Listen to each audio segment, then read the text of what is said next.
இந்த காலத்தில் வந்து விஜய் மேலெல்லாம் குறை சொல்ல மாட்டார். ஆனால் அதனால் யார் யார்கிட்ட பழகிறாங்க எப்படி பழகிறாங்க இதெல்லாம் விஜயோட எங்கேயோ யார்கிட்டே பேசுகிறப்ப ஒரு வெண்ட் கிடச்சதுன்னா பேசிட்டு போகிறாரு. இதெல்லாம் ரொம்ப டீட்டெயிலாக போக முடியாது. இப்போ வந்து அவரோட ஜாப் வந்து எலெக்ஷன். இந்த நேரத்தில் சொல்ல வேண்டிய அவசியமே இல்லையே. இதுக்கு முன்னாடி பண்ணிருக்கலாமே. 21 பண்ணிருக்கலாம், 22 பண்ணிருக்கலாம், 23 பண்ணிருக்கலாம், 24 பண்ணிருக்கலாம். இப்போ சொல்ல வேண்டிய அவசியம் என்ன? ஏன் இவ்வளவு தாமதம் எடுத்துக்கினாங்க? அவருடைய நேமை ஸ்பாயில் பண்றதுக்கு. இது வந்து அரசியலுக்கு வந்ததுனால நிறைய பேர் சொல்லி கூட கொடுக்கலாம். அரசியல் வாழ்க்கையை கெடுக்கிறதுக்காக சொல்லி கூட கொடுக்கலாம். ஓகேங்களா? என்னோட தனிப்பட்ட கருத்து அதுதான். ஏன்னா குடும்பத்துல பிரச்சனை இருக்கும்போது மெயினா அதை பார்க்கணும். அதை விட்டுட்டு நான் ஊரை தமிழ்நாட்டை காப்பாத்துறேன்னு சொல்லிட்டு வந்து அரசியல்ல இறங்கி இருக்கிறது அது அவ்வளவு ஒரு நல்லதா தெரியல. பொதுமக்கள் வந்து இதுக்குள்ள போகக்கூடாதுன்னு நினைக்கிறேன். அவங்க 2 பேருக்குள்ள என்ன கருத்து வேற்றுமை இருக்கோ, என்ன காரணத்தினாலும் அவங்க விவகாரத்தை கேட்டுக்கிறாங்க. இது அவங்கள வந்து தனிமையா விட்டுறணும். Problem could not be spoiled the political field of Vijay. It will increase his dignity and famous in the field, the field of Vijay cadres. Don't spoil his name. தமிழ்நாட்டுக்கு தலைவராக வரணும்னு ஆசைப்படுறாரு. அதில் சங்கீதா போயிட்டாங்கன்னா பார்க்க முடியும். இதா இல்லையா? நிறைய சங்கீதாக்களை அவர் பார்க்கணும். ஓகேவா? அந்த அவங்க லைஃப்பை பார்க்கணும். ஒரு சங்கீதா லைஃப் போகிறதுனால ஒன்றும் பண்ண முடியாது. அந்த சங்கீதா தான் யோசிக்கணும். ஓகே, விஜய் யோசிக்கணும். தமிழக சினிமாவில் அதிக வெற்றி படங்களை கொடுத்த நடிகர் விஜய் தமிழக வெற்றி கழகம் என்ற ஒரு அரசியல் கட்சியை துவங்கி ஒரு அரசியல் கட்சி தலைவராக மாறியிருக்காரு. அவர்கிட்ட இருக்கிற ஒரு தொண்டர் பலத்தை பார்த்து இங்கே இருக்கக்கூடிய அரசியல் கட்சிகள், பல்வேறு அரசியல் கட்சிகள் வந்து கதிகலங்கி போயிருக்கிறது தான் உண்மை. இப்படிப்பட்ட சூழ்நிலை தான் பார்த்தீங்கன்னா அவருடைய மனைவி, காதல் மனைவி சங்கீதா அவர்கள் வந்து அவருக்கு ஒரு விவாகரத்து கேட்டு விவாகரத்து நோட்டீஸ் அனுப்பியிருக்காங்க. தமிழக அரசியல் மட்டும் இல்லாமல் விஜய் ரசிகர்கள் ஒட்டுமொத்தோரையும் ரொம்ப அதிர்ச்சிக்குள்ளாகியிருக்கு. அதாவது நடிகர் விஜய்க்கு வந்து வேறொரு நடிகையுடன் தொடர்பு இருக்குது அப்படின்ற போலலாம் சொல்லியிருக்காங்க.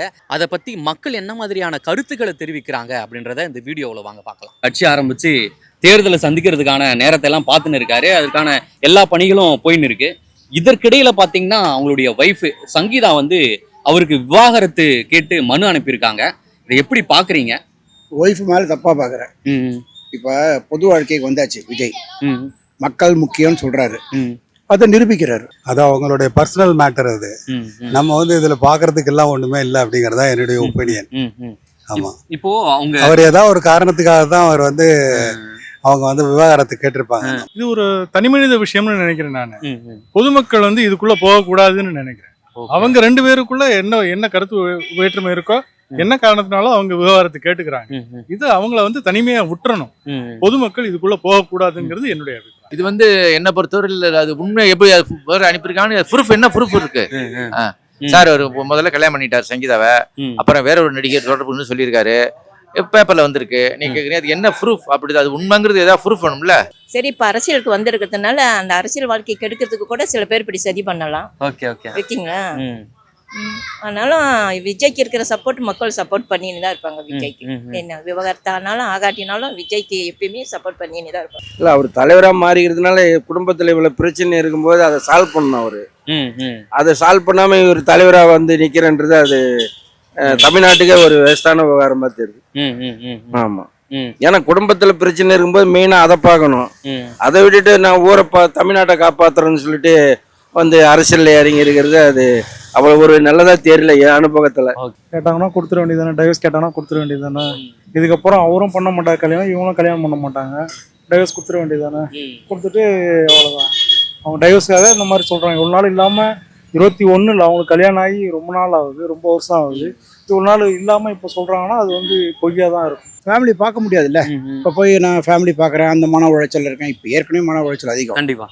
இப்போ இதை வந்து இப்போ இறங்கியாச்சு, மக்களை காப்பாத்துறேன்னு சொல்லிட்டேன். விளையாட்டுக்கு சொன்னியோ சீரியஸா சொன்னியோ, பட் பாக்குறப்ப சீரியஸா சொன்ன மாதிரி தெரியுது.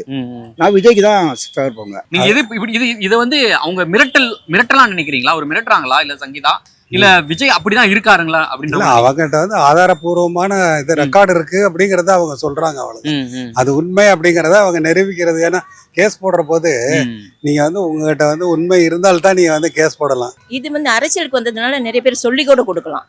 அரசியல் வாழ்க்கையை கெடுக்கிறதுக்காக சொல்லி கூட கொடுக்கலாம். ஓகேங்களா? என்னோட தனிப்பட்ட கருத்து அதுதான். கோர்ட்ல சப்மிட் பண்ணுவாங்க. இது உண்மையிலே இது வந்து இந்த நேரத்தை சப்மிட் பண்ண அவசியம் இல்லையே. ஒரு ஹஸ்பண்ட் வந்து ஒரு சாதாரண ஆள் கிடையாது. அவன் 1000 பிரச்சனைல வந்துட்டு வரவன். அவன் எந்த நேரத்தில் எதனால கோவப்படுறானே யாரும் சொல்ல முடியாது. ஏதோ ஒரு காரணத்துக்காக அவன் கோவப்படலாம், ஏதோ ஒரு விஷயத்த. பட் அது வந்து பொண்டாட்டி மேலே பிடிக்காம இருக்கிறது அப்படி கிடையாது. ஏதோ ஒரு விஷயத்துக்காக பேசாமல் இருக்கலாம். அது பொது வாழ்க்கையில் ஈடுபட்டவங்கள மனைவி ஏற்றுக்கிட்டு தான் வாழணும். அதை ஏற்றுக்காமல் வாழ்கிற ஒய்ஃப் வந்து என்ன குவாலிட்டி ஒய்ஃபாக பார்க்குறது? ஏதாவது ஒருத்தர் போய் சொல்லுவாங்க, ஒருத்தர் உண்மை சொல்லுவாங்க. கேஸில் அதானே வந்து முடிவாகும். அது மாதிரி அவங்க வந்து அவங்ககிட்ட ஆதாரம் இருக்கு, அதனால அவங்க வந்து போடுறாங்க. பின்னாடி தான் தெரிய வந்திருக்கு. ஆரம்பத்துல தெரியலன்னா அவங்க போட்டிருக்கிறது சரியான முடிவுன்னு தான் எனக்கு தெரியும். அவருடைய பொது வாழ்க்கையில வந்த பிற்பாடும் அது வந்து அப்படி எடுத்துக்க முடியுமா? ஏன் ஒரு பொதுமதி ஒரு சார், பொது வாழ்க்கைங்கிறது தனி. இந்த பக்கம் அவர் வந்து மக்களுக்கு என்ன சேவை செய்ய போறாருங்கிறத மட்டும்தான் மக்கள் பார்க்கணுமே ஒழிய அதை தாண்டி அவருடைய பெட்ரூம்குள்ள மக்கள் போகக்கூடாது. இந்த நேரத்தில் சொல்ல வேண்டிய அவசியமே இல்லையே. இதுக்கு முன்னாடி பண்ணிருக்கலாமே. 2021 பண்ணிருக்கலாம், 22 பண்ணிருக்கலாம், 23 பண்ணிருக்கலாம், 24 பண்ணிருக்கலாம். இப்ப சொல்ல வேண்டிய அவசியம் என்ன? ஏன் இவ்வளவு தாமதம் எடுத்துக்கினாங்க? அவருடைய நேம ஸ்பாயில் பண்றதுக்கு இல்ல, பின்னடைவு கண்டிப்பா இருக்காது. பின்னடைவு கண்டிப்பா இருக்காது. தொண்டர்கள் வந்து இது இல்ல, இது வந்து பெருசா எடுத்துக்க மாட்டாங்க. வாழ்க்கைக்கும் எலெக்ஷனுக்கும் சம்பந்தம் கிடையாது. அது அவர் தனிப்பட்ட இது கண்டிப்பா எடுத்துக்க மாட்டாங்க. இப்போ விஜய் வந்து பல கோடி ரசிகர்களுக்கு தொண்டர்களா மாறிட்டாங்க. இப்போ அவ்வளவு பேருக்கு ஒரு ஃபாலோவரா ஒரு லீடர்ஷிப்பா இருக்காரு. இப்படிப்பட்ட சூழ்நிலை வந்து விஜய் அவங்களுடைய மனைவி விவாகரத்து போடுறது அவங்களுடைய தொண்டர்கள் எப்படி பார்ப்பாங்கன்னு நினைக்கிறீங்க? அவங்க தொண்டர்களை பார்க்க கூடாதுன்னு நினைக்கிறேன் நான்.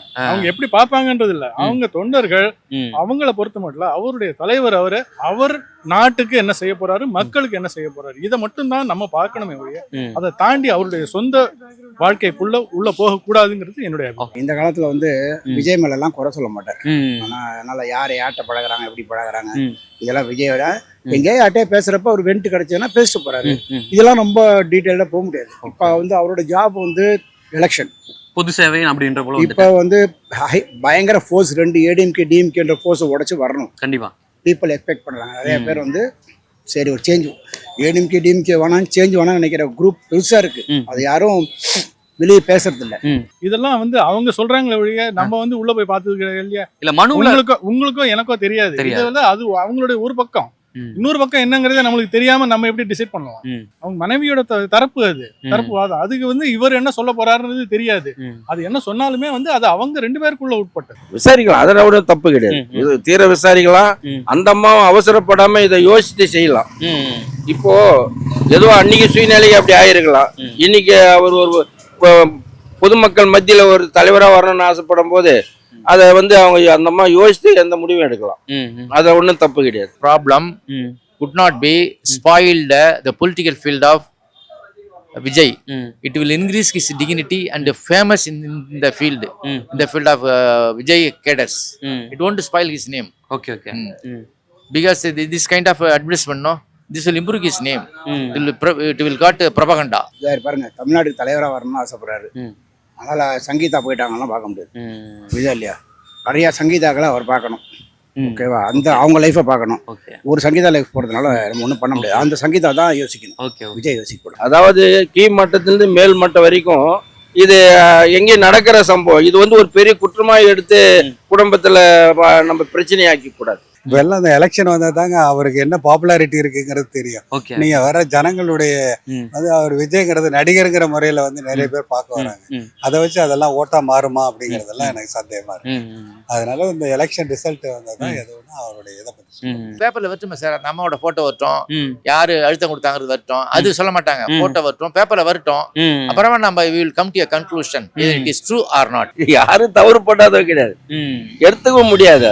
அது வந்து அந்த நேரம், அந்த கோளாறு, அந்த சுயநல, வயசு இதெல்லாம் இருக்கு, சகஜம்.